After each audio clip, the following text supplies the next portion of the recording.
चलो जय हिंद बच्चों का फिर से आप सभी का स्वागत है हमारे YouTube channel basic coaching centre Dalwa Haat में। तो आज के हम लोग क्लास में पढ़ने वाले हैं साइंस का जो है ये तीसरा पार्ट 3 वीडियो है। ठीक है, इससे पहले पार्ट 1 और पार्ट 2 जो है आप लोग का अपलोड हो चुका है। ठीक है, ये पार्ट 3 वीडियो है सब्जेक्ट क्वेश्चनों का। इससे पहले पार्ट 1 और पार्ट 2 जो आप लोग देख चुके हैं, नहीं देख पाया है किसी कारण से छूट गया है आप लोग से, तो एक बार जाके जरूर देखिए। सारे के सारे क्वेश्चन है, बहुत ही महत्वपूर्ण क्वेश्चन है, बहुत ही विवेक क्वेश्चन है, एक भी क्वेश्चन को आप मिस ना करें। तो चलिए क्वेश्चन को शुरू करते हैं। ठीक है, आज का जो पहला क्वेश्चन है, जीवाश्म ईंधन की कमियां क्या है। जीवाश्म ईंधन जो इसकी कमियां क्या है, उसका आंसर हम लोग देखने से पहले आप लोग यदि चैनल को अब तक सब्सक्राइब नहीं किए हैं, चैनल को सब्सक्राइब जरूर करें। और पिछले वाले वीडियोस जो है, ठीक है, ऑब्जेक्टिव क्वेश्चन का वीडियो सब लोग नहीं देखे हैं तो प्लेलिस्ट में जाइए, वहाँ जाके जरूर देखिए। और साथ ही जो है इस वीडियो में जो है प्रत्येक वीडियोस में आपको जो नीचे जाइए, डिस्क्रिप्शन में जाइए, वहाँ कॉन्टैक्ट नंबर होगा, वो कॉन्टैक्ट नंबर लगे, ठीक है, हाय कुछ भी SMS करके जरूर भेजिए। और ग्रुप में आप जुड़ जाइए, ठीक है, क्योंकि आपको जो है ग्रुप में जुड़ने का क्या फ़ायदा होगा कि जो भी वीडियोस अपलोड होते हैं उसका जो मतलब PDF होंगे, ठीक है, आपको मतलब जो व्हाट्सएप का जो ग्रुप होंगे उसमें आप लोग मतलब जो है सेंड कर दिए जाएंगे। उससे आपको क्या होगा, जो मतलब क्वेश्चन का आंसर आपको लिखना भी नहीं पड़ेगा, डायरेक्ट PDF में आप क्या कर सकते हैं, पढ़ सकते हैं। और जो PDF है एग्जाम में बहुत ही काम आने वाले हैं। उसके साथ ही जो मतलब 2 महीना पहले एग्जाम के जस्ट 2 महीना पहले जो है एक PDF देंगे, प्रत्येक सब्जेक्ट का PDF देंगे। ठीक है, सारे के सारे क्वेश्चन जो उन्हीं में से ही पूछे जाएंगे। ठीक है, और जो 95% जो क्वेश्चन है आपको इसी PDF से ही, मतलब जो क्वेश्चन आपको दे रहे हैं यही रहेंगे। 5% सिर्फ क्वेश्चन ऐसे रहेंगे जो मतलब कुछ छूट गए होंगे, ऐसा ही क्वेश्चन मिलेंगे। तो चलिए क्लास को शुरू करते हैं। आज का पहला क्वेश्चन है, जीवाश्म ईंधन की जो है क्या कमियां है। जीवाश्म ईंधन जो इसकी कमियां क्या है, कमियां के बारे में बताना है। तो चलिए देखते हैं। कहा गया है जीवाश्म जो ऊर्जा, ठीक है, मतलब जीवाश्म ऊर्जा जो है ऊर्जा का अनवीनीकरण स्रोत है। जो जीवाश्म ऊर्जा है एक अनवीनीकरण स्रोत है जो कि सीमित है, जो कि क्या है, सीमित है। मतलब इसे ज़्यादा उपयोग करेंगे तो क्या है, खत्म हो जाएगा हमारे जो दुनिया से, यानी हमारे पृथ्वी से क्या वो खत्म हो जाएंगे। इसके जलावन से जो है, इसके जलावन जो है, ज्वलन से जो कार्बन, ठीक है, नाइट्रोजन और जो सल्फर के जो है क्या ऑक्साइड उत्पन्न होते हैं। जब इसे हम लोग जलाते हैं, तब जब इसे हम लोग क्या होता है जलाते हैं तो कार्बन डाइऑक्साइड यानी कार्बन, नाइट्रोजन और सल्फर के जो है क्या ऑक्साइड उत्पन्न होते हैं, हम जो कि हमारे स्वास्थ्य के लिए क्या होते हैं, हानिकारक होते हैं। ठीक है, जो हमारे के स्वास्थ्य के लिए क्या होते हैं, बहुत ही हानिकारक होती है। ये जल और जो है क्या रहा है, जल और भूमि संसाधनों पर जो है बुरा प्रभाव पड़ता है। जल जो और भूमि है दोनों पर, दोनों के संसाधनों पर क्या होता है, ये बुरा प्रभाव डालता है। ठीक है, तीसरा में कहा गया है कार्बन डाइऑक्साइड ग्रीन हाउस प्रभाव से क्या है, ग्रीन हाउस प्रभाव से वातावरण तापमान में क्या होता है, वृद्धि करता है। ग्रीन हाउस प्रभाव से जो वातावरण का तापमान होता है उससे क्या होता है, तापमान को बढ़ाता है। चलिए अगला क्वेश्चन में कहा गया है, अगला क्वेश्चन में कहा गया है जल की अनुपस्थिति में अम्ल का व्यवहार जो है अम्लीय क्यों नहीं होता है। जल की अनुपस्थिति में अम्ल का जो व्यवहार होता है अम्ल क्यों नहीं होता है। ठीक है, तो चलिए आंसर देखते हैं। कहा गया है जल जो किसी अम्ल को, जल किसी अम्ल के जो है क्या विच्छेदन, ठीक है, विच्छेदन में सहायक होता है, जिससे जो है हाइड्रोनियम, ठीक है, हाइड्रोनियम यानी H3O जो है आयन उत्पन्न होता है। जल की अनुपस्थिति में जो है आयन उत्पन्न नहीं होता है। जल की अनुपस्थिति में जो आयन है क्या होता है, उत्पन्न नहीं हो पाते हैं, इसलिए जल की अनुपस्थिति में अम्ल का जो व्यवहार अम्ल नहीं होता है। जो जल की उपस्थिति में क्या, अनुपस्थिति में अम्ल का जो व्यवहार होता है वो क्या होते हैं, अम्ल नहीं होता है, बल्कि होता है दूसरा होता है। ठीक है, चलिए क्वेश्चन नंबर 3 देखते हैं। क्वेश्चन नंबर 3 में कहा गया है सोने के मिश्र धातु कैसे तैयार की जाती है। जो सोने है उसके मिश्र धातु को कैसे तैयार की जाती है। चलिए क्वेश्चन नंबर 3 है सोने से मिश्र धातु कैसे, मतलब क्वेश्चन नंबर 23 वो है, ठीक है, सोने से मिश्र धातु कैसे तैयार की जाती है। तो देखते हैं आंसर को। जो है क्या, जो रोज गोल्ड के जो है क्या मिश्र धातु के जो है, मिश्र धातु में अन्य धातु के जो क्या संयोजन की आवश्यकता होती है। हर रोज जो होता है गोल्ड के मिश्रण, सोना के जो मिश्र धातु में, ठीक है, मिश्र धातु में क्या होता है, वह अन्य धातु के संयोजन करने की आवश्यकता होती है। तांबे से जो है इसका जो है क्या, ठीक है, लाल रंग प्राप्त होती है। तांबे से क्या, तांबे मिक्स करने से इसका जो रंग होती है लाल प्राप्त होती है। चांदी और कभी कभी जो है जस्ता का उपयोग भी मतलब क्या होता है, अतिरिक्त मजबूती प्रदान करने के लिए जो क्या प्रदान करने और रंग को जो है पतला करने के लिए भी किया जाता है। ठीक है, जो मतलब क्या रंग के जो सोना का है उसका रंग करने के लिए, उसका रंग को पतला करने के लिए कभी चांदी का या जो है तांबा का भी उपयोग किया जाता है। यह जो है एक क्या है, मिश्र धातु है। तांबा जो क्या हो गया, तांबा और जो चांदी हो गया, एक क्या है, मिश्र धातु है। ठीक है, क्या है, एक मिश्र धातु है।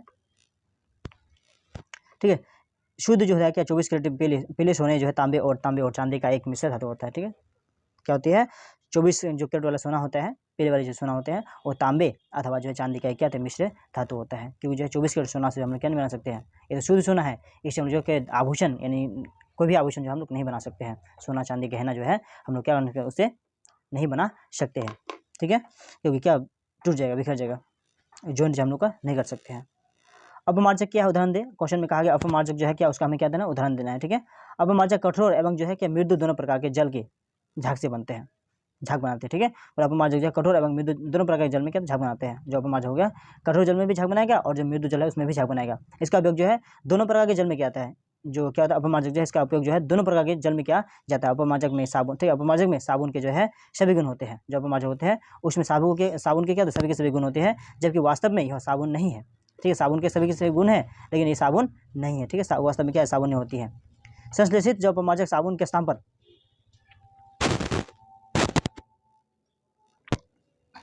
कहा गया है कि जो संश्लेषित जो अपमार्जक होता है, संश्लेषित जो अपमार्जक साबुन के स्थान पर कपड़े धोने तथा जो बर्तन वो अन्य घरेलू उपयोग मतलब क्या बोला, कपड़े धोने तथा जो है बर्तन वो जो है अन्य घरेलू वस्तुओं को साफ करने में क्या जाता है। ठीक है, चलिए नेक्स्ट क्वेश्चन में चलते हैं। क्वेश्चन नंबर 25 हो गया। इसमें कहा गया है कि आवर्त सारणी के जो आवर्त सारणी के लघु आवर्त और दीर्घ आवर्त क्या है। जो आवर्त सारणी है उसके लघु आवर्त और जो दीर्घ आवर्त होता है क्या होता है, इसकी संख्या लिखने वाला, दोनों की क्या है, हमें संख्या भी लिखनी बोली है। ठीक है, तो आवर्त सारणी जो है, आवर्त सारणी के प्रथम 3 आवर्त यानी प्रथम, द्वितीय और तृतीय मतलब क्या, लघु आवर्त कहलाते हैं। आवर्त सारणी जो प्रथम होगा, द्वितीय और तृतीय जो मतलब सारणी होगा उसे हम लोग क्या, लघु आवर्त कहलाते हैं। इसमें जब प्रथम आवर्त में 2 तत्व होते हैं, इसके जो प्रथम आवर्त होते हैं इसमें क्या 2 ही तत्व होते हैं, जबकि द्वितीय एवं तृतीय आवर्त में क्या होता है, 8 तत्व होते हैं। जबकि द्वितीय और तृतीय आवर्त में क्या 8 तत्व होते हैं। आवर्त सारणी के बाद के 4 जो है आवर्त सारणी के 4 आवर्त सारणी के बाद जो है 4 आवर्त यानी चतुर्थ, पंच, षष्ठ और जो है सप्तम क्या होता है, दीर्घ आवर्त कहलाते हैं। ठीक है, अगला क्वेश्चन में कहा गया है कि अवतल दर्पण जो होता है, अवतल दर्पण के 2 उपयोग को लिखना है। ठीक है, अवतल दर्पण जो है उसके हमें क्या लिखना है, 2 उपयोग को लिखना है या उसका उपयोग को लिखना है। अवतल दर्पण का उपयोग कहाँ किया जाता है। तो अवतल दर्पण के 2 उपयोग जो है, सबसे पहले दाढ़ी बनाने में क्या बनाने के लिए, पहला उपयोग हुआ दाढ़ी बनाने के लिए। दूसरा क्या, टॉर्च क्या है, सर्च लाइट, वाहनों के जो है हेडलाइट में जो है परावर्तक के रूप में भी करते हैं। टॉर्च में, सर्च लाइट में या वाहनों के जो है हेडलाइट होते हैं उसमें भी हम लोग क्या, जो अवतल दर्पण होता है उसका उपयोग क्या करते हैं, प्रयोग करते हैं। विद्युत विभव की परिभाषा दे। जो विद्युत विभव क्या है उसकी हमें परिभाषा देना है, उसके साथ ही जो इसका ऐसा जो मात्रा होता है हमें वो भी लिखना है। विद्युत विभव की परिभाषा दे, उसके साथ विद्युत विभव का जो है हमें ऐसे मात्रा भी लिखना है। तो आंसर हो गया विद्युत क्षेत्र में किसी बिंदु पर जब विभव जो है, विद्युत विभव को उस कार्य के रूप में जो परिभाषित किया जा सकता है, उस कार्य के रूप में परिभाषित किया जा सकता है जो इकाई धन आवेश को, बोले किसको, इकाई धन आवेश को अनंत से उस बिंदु तक लाने में क्या किया जाता है, इकाई धन आवेश को जो उस बिंदु में लाने तक किया जाता है। अर्थात जो है किसी बिंदु पर आवेश की जो क्या मात्रा को विद्युत विभव कहते हैं। अर्थात जो है किसी बिंदु पर आवेश की मात्रा को हम विद्युत विभव कहते हैं। विद्युत विभव का जैसे मतलब वोल्ट होता है, जो विद्युत विभव है उसका ऐसा मतलब कहते हैं वोल्ट होता है।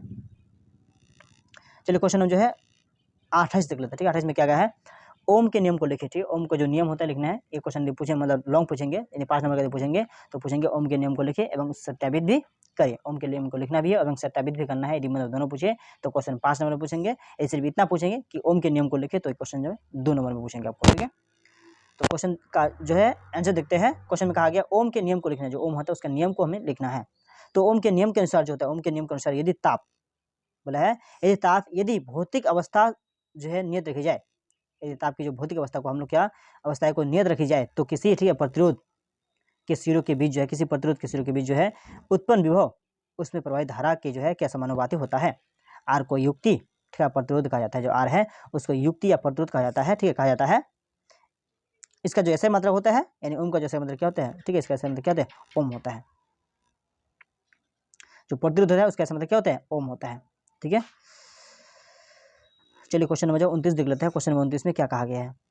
ठीक है, 29 में कहा गया है प्रतिवर्ती धारा एवं दृश्य धारा में अंतर बताए। कि प्रतिवर्ती जो धारा है और दृश्य धारा में उसमें क्या बताना है, अंतर बताना है। तो चलिए इसका आंसर देखने से पहले अभी तक चैनल को सब्सक्राइब नहीं किया है तो एक बार चैनल को सब्सक्राइब जरूर करें, क्योंकि आपको जो है यहाँ क्लास 10 का भी और क्लास 12 का भी दोनों प्रकार के जो है, ठीक है, दोनों क्लासेस के जो है ऑल सब्जेक्ट का जो है मोस्ट सब्जेक्ट क्वेश्चन और जो ऑब्जेक्ट क्वेश्चन है दोनों ही मिलेंगे, जो आपको जो है कम से कम समय में जो है बेहतरीन से बेहतरीन रिजल्ट दिलाने में क्या करेंगे, बहुत ही मदद करेंगे। और कम से कम समय में आप जो है बेहतरीन से बेहतरीन रिजल्ट कर सकते हैं इन क्वेश्चनों के सहारे। ठीक है। इन क्वेश्चनों को आप अच्छी तरह से याद कर लेते हैं या रिवाइज कर लेते हैं मैथों का सभी क्वेश्चनों का, तो ठीक है, ऐसा एक भी क्वेश्चन नहीं होगा जो आपसे छूट जाएगा, ठीक है। आप यदि अच्छी तरह से याद कर लेते हैं तो सभी के सभी क्वेश्चनों को आप क्या करेंगे, अच्छी तरह से जवाब दे पाएंगे और जो है आपका मार्क्स नहीं कटेंगे, ठीक है। तो चलिए क्वेश्चन कहा गया है 29 में कहा है प्रत्यावर्ती जो है प्रत्यावर्ती धारा एवं दृश्य धारा में अंतर बताना है। जो प्रत्यावर्ती धारा और दृश्य धारा होता है क्या होती है, उसमें हमें क्या बताना है, अंतर बताना है, ठीक है। तो देखते हैं प्रत्यावर्ती धारा वह धारा है जो किसी विद्युत परिपथ में जो किसी विद्युत परिपथ में अपनी दिशा बदलती है। कहा गया है प्रत्यावर्ती जो धारा होती है वह धारा है जो किसी विद्युत परिपथ में अपनी दिशा को क्या तो बदलती है। उसके साथ उसके विपरीत यानी दृश्य धारा जो है समय के साथ अपनी दिशाएं बदलती है, ठीक है। समय के साथ जो अपना दिशा नहीं बदलती है, जो प्रत्यावर्ती जो धारा होती है समय के साथ जो है अपना क्या दिशा को बदल देगा, लेकिन जो दृश्य धारा है समय के साथ जो है अपना जो दिशा को या अपना स्थान को क्या करें, परिवर्तन नहीं करेगा, जहाँ का वो तहाँ ही रह जाएगा। इसकी जो है विपरीत यानी दृश्य धारा समय के साथ जो है ठीक है, समय के साथ जो है अपनी दिशा नहीं बदलती है। प्रत्यावर्ती धारा क्या होता है, अपनी दिशा बदलती है, लेकिन दृश्य जो धारा है वो अपनी दिशा को नहीं बदलती है। क्वेश्चन नंबर 30 सूर्योदय के समय सूर्य जो है लाल क्यों प्रतीत होता है। सूर्योदय के समय सूर्य होते हैं, सूर्योदय के समय या सूर्यास्त के समय दोनों ही समय में जो है लाल मतलब सूर्य लाल हमें दिखाई क्यों पड़ती है, ठीक है। तो क्वेश्चन में कहा गया सूर्योदय एवं सूर्यास्त के समय सूर्य की जो किरणें होती है पृथ्वी के वायुमंडल से अधिक दूरी होती है।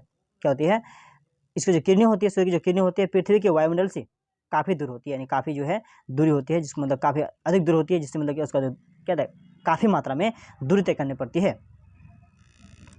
जिसके कारण जो है सूर्य के प्रकाश ठीक है, जिसके कारण जो सूर्य के प्रकाश का जो प्रकीर्णन हो जाता है। जब काफ़ी दूर से आता है सूर्य का प्रकाश जो है तो आने पर जो वायुमंडल में गुजरने पर क्या होता है, उसका जो क्या होता है, वायुमंडल में गुजरने पर सूर्य के प्रकाश का जो प्रकीर्णन हो जाता है। चूँकि लाल रंग का प्रकीर्णन जो है बहुत कम होता है, चूँकि जो लाल रंग उसका जो प्रकीर्णन होता है बहुत कम होता है, अतः हमें सूर्य क्या होता है, लाल दिखाई देता है। अतः जो हमें क्या सूर्य जो होता है क्या दिखाई देता है, हमें लाल दिखाई देता है, ठीक है। तो आज के क्वेश्चन में सिर्फ इतना ही, ठीक है। जैसे कि आप लोग को पता है क्वेश्चन नंबर जो है प्रत्येक वीडियो में आप लोग जो 10 क्वेश्चन ही दिए जाते हैं सब्जेक्ट क्वेश्चन, ठीक है। तो आज का जो आपका 10 क्वेश्चन जो है हो चुका है। फिर हम लोग मिलेंगे इसी सब्जेक्ट के साथ जो है क्वेश्चन नंबर जो 31 से लेकर कितना 40 तक, फिर मिलेंगे 40 से 41 से लेकर तक 50 तक। जब आप लोग का 50 क्वेश्चन सब्जेक्ट क्वेश्चन हो जाएंगे तो साइंस का जो क्वेश्चन है कुछ दिन के लिए आप लोग को रोक दिए जाएंगे, बल्कि जो है अन्य सब्जेक्ट यानी दूसरे जो सब्जेक्ट है उसको शुरू किए जाएंगे, ठीक है। यहाँ जो आपको जितने सारे क्वेश्चन मिलेंगे ऐसा मतलब एक भी क्वेश्चन नहीं होगा जो क्या होंगे महत्वपूर्ण ना हो, सारे के सारे क्वेश्चन जो है बहुत ही महत्वपूर्ण होंगे, ठीक है। ऐसा मतलब एक भी क्वेश्चन का आप लोग के बीच यानी नहीं लाएंगे या नहीं देंगे जो एग्जाम की दृष्टि से ना हो, सारे के सारे क्वेश्चन जो एग्जाम की दृष्टि से हो और जो एग्जाम में पूछे जाएंगे वही क्वेश्चन आपको देंगे, ठीक है, ताकि जो आपका रिजल्ट जो है बहुत कम से कम समय में जो है बेहतरीन से बेहतरीन हो पाए। तो चलिए इसी के साथ जो है आज के लिए सिर्फ इतना ही, फिर हम लोग मिलते हैं अगले दिन इसी सब्जेक्ट क्वेश्चन नंबर 31 से लेकर 50 के साथ। तब तक के लिए बाय बाय।